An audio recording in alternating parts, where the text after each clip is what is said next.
Sebelum melanjutkan menonton video ini, silakan subscribe channel ini karena setiap bulannya kami akan berikan bonus pulsa sebesar Rp100.000 jika channel ini sudah mencapai 100.000 subscriber.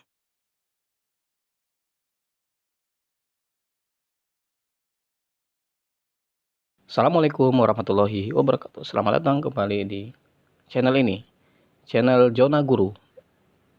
Zona literasi dan informasi seputar dunia guru.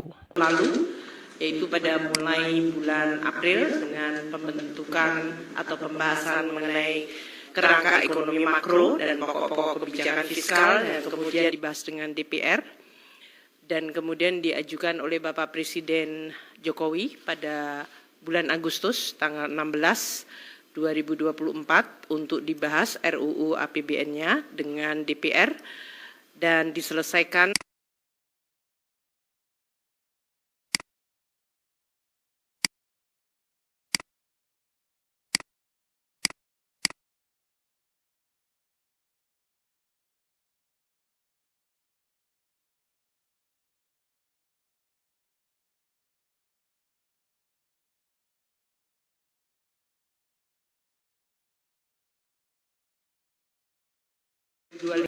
yang disusun tahun lalu, yaitu pada mulai bulan April dengan pembentukan atau pembahasan mengenai kerangka ekonomi makro dan pokok-pokok kebijakan fiskal, dan kemudian dibahas dengan DPR, dan kemudian diajukan oleh Bapak Presiden Jokowi pada bulan Agustus tanggal 16 2024 untuk dibahas RUU APBN-nya dengan DPR dan diselesaikan pada akhir September. Dengan demikian, APBN 2025 memang disusun dalam suasana dan dalam situasi transisi pemerintahan dari pemerintah sebelumnya kepada pemerintah terpilih. Dan dalam pelaksanaan penyusunan tersebut telah dilakukan konsultasi dan komunikasi dengan Presiden terpilih, sehingga program-program dari Presiden terpilih telah terakomodasi di dalam APBN 2025. APBN 2025 disusun dalam suasana geopolitik dan geoekonomi yang mengalami perubahan dan dinamika yang sangat tinggi. Seperti yang tadi telah disampaikan oleh Bapak Presiden juga, bahwa geopolitik dan geoekonomi ini telah menyebabkan destabilisasi di berbagai kawasan. Sehingga bagi Indonesia, kita juga harus terus melakukan kewaspadaan. Meskipun kondisi Indonesia relatif dalam situasi yang baik, pertumbuhan ekonomi adalah sekitar 5% semenjak tahun 2022 hingga 2024. Dan kita juga melihat laju inflasi yang terakhir angka 1,55 juga merupakan laju inflasi yang terendah di dunia. Kita lihat dari sisi sumbangannya, terutama untuk volatile food, juga mengalami penurunan yang sangat drastis. Ini menggambarkan upaya kita untuk menstabilkan dan menjaga tingkat harga pangan pada tingkat yang terjangkau oleh masyarakat telah mampu dilakukan. Kondisi yang baik ini tentu perlu dan akan menjadi salah satu landasan bagi pemerintah di bawah pimpinan Presiden Prabowo dan Wakil Presiden Gibran Rakabuming untuk terus meningkatkan dan mengakselerasi pembangunan. Neraca perdagangan kita juga dalam posisi positif 54 bulan terakhir mengalami surplus perdagangan, di mana nilai ekspor kita sampai dengan Oktober 2024 mencapai 24,4 miliar US dollar. Ini tumbuh 10,2% di tengah perlemahan perekonomian global. Hal ini menggambarkan bahwa potensi ekspor kita yang didukung oleh baik sektor manufaktur maupun sektor-sektor yang mengalami hilirisasi menjadi sangat besar. Kita juga melihat bahwa APBN 2025 disusun dengan rancangan untuk bisa menciptakan dan menjaga stabilitas, inklusivitas, namun terus mengakselerasi nilai tambah melalui hilirisasi. Asumsi makro di dalam 2025 adalah pertumbuhan 5,2%, inflasi 2,5%, tingkat bunga surat berharga negara 10 tahun adalah 7%, nilai tukar rupiah Rp16.000 per dolar, harga minyak mentah $82 per barel, lifting minyak dan lifting gas adalah 605.000 barel, dan untuk lifting gas 1.005.000 barel per hari. APBN 2025 dirancang dengan target pendapatan negara sebesar Rp3.005,1 triliun, di mana untuk perpajakan akan menyumbang Rp2.490,9 triliun. Itu untuk pendapatan perpajakan.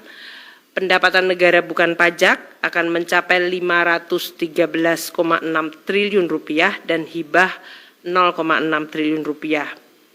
Dari sisi belanja negara, belanja pemerintah pusat akan mencapai 2.000, total belanja negara adalah Rp3.621,3 triliun, di mana belanja pemerintah pusat mencapai Rp2.701,4 triliun dan transfer ke daerah Rp919,9 triliun.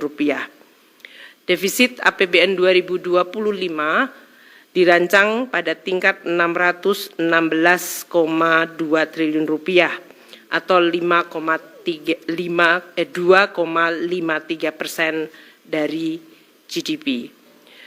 Belanja pemerintah pusat akan mendukung prioritas pembangunan seperti yang disampaikan oleh Presiden, yaitu melakukan swasembada pangan, swasembada energi, pelaksanaan program makan siang gratis, pendidikan dan kesehatan, serta pelaksanaan perlindungan sosial yang makin tepat sasaran. Untuk itu, dengan belanja Rp2.701,4 triliun, belanja pendidikan mencapai Rp724,3 triliun. Ini adalah belanja tertinggi fungsi pendidikan di APBN kita.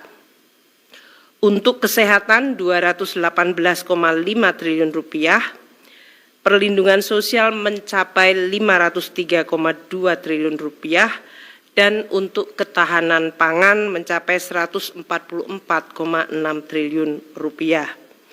Program makanan bergizi yang dialokasikan anggaran Rp71 triliun diharapkan akan dapat meningkatkan perekonomian di daerah dan terutama di desa-desa di dalam rangka untuk mensuplai kebutuhan program makan siang bergizi. Dengan demikian, program makanan bergizi disertai dengan dana desa yang sebesar Rp70 triliun akan bisa menggerakkan desa dengan volume aktivitas dan juga volume uang yang meningkat. Selain itu, Presiden Prabowo menyampaikan beberapa prioritas kegiatan 2025 seperti pemeriksaan kesehatan gratis yang dialokasikan anggaran 3,2 triliun, renovasi sekolah sebesar 20 triliun, terbentuknya sekolah unggulan terintegrasi dengan anggaran 2 triliun, serta terbangunnya lumbung pangan nasional daerah dan desa dengan dana mencapai 15 triliun rupiah. Untuk APBN 2025, transfer ke daerah mencapai 919,9 triliun rupiah. Ini tetap diarahkan agar terjadi sinkronisasi dan sinergi antara belanja pusat dan daerah, sehingga dapat meningkatkan kesejahteraan, pemerataan, dan pelayanan publik. Di dalam Undang-Undang APBN 2025 juga telah dimasukkan berbagai undang-undang seperti undang-undang untuk hubungan keuangan pusat dan daerah, di mana daerah akan meningkat dari sisi local taxing power-nya dan juga bisa melakukan pembiayaan yang lebih inovatif. Untuk pendapatan negara sebesar Rp3.005,1 triliun, kita akan melakukan dengan terus melaksanakan reformasi perpajakan, pajak dan bea cukai, dengan terus menyusun program termasuk dalam hal ini menggunakan teknologi digital, Bapak Presiden terus menyampaikan agar kebocoran penerimaan negara, terutama dari tindakan-tindakan ilegal, akan terus menjadi pusat perhatian, dan juga dari sisi intensifikasi dan ekstensifikasi dari perpajakan. Kita juga mengikuti bahwa di dalam suasana global terjadi persaingan global taxation yang harus kita waspadai. Sehingga kita juga harus terus menjaga agar basis perpajakan Indonesia tidak mengalami erosi dari praktek-praktek perpajakan global yang memfasilitasi terjadinya tax evasion dan tax avoidance. Untuk program Cortex dengan pemanfaatan teknologi digital dan juga program CESA di Bea Cukai akan terus disempurnakan. Juga akan dilakukan joint program serta penegakan hukum seperti yang tadi telah disampaikan oleh Bapak Presiden.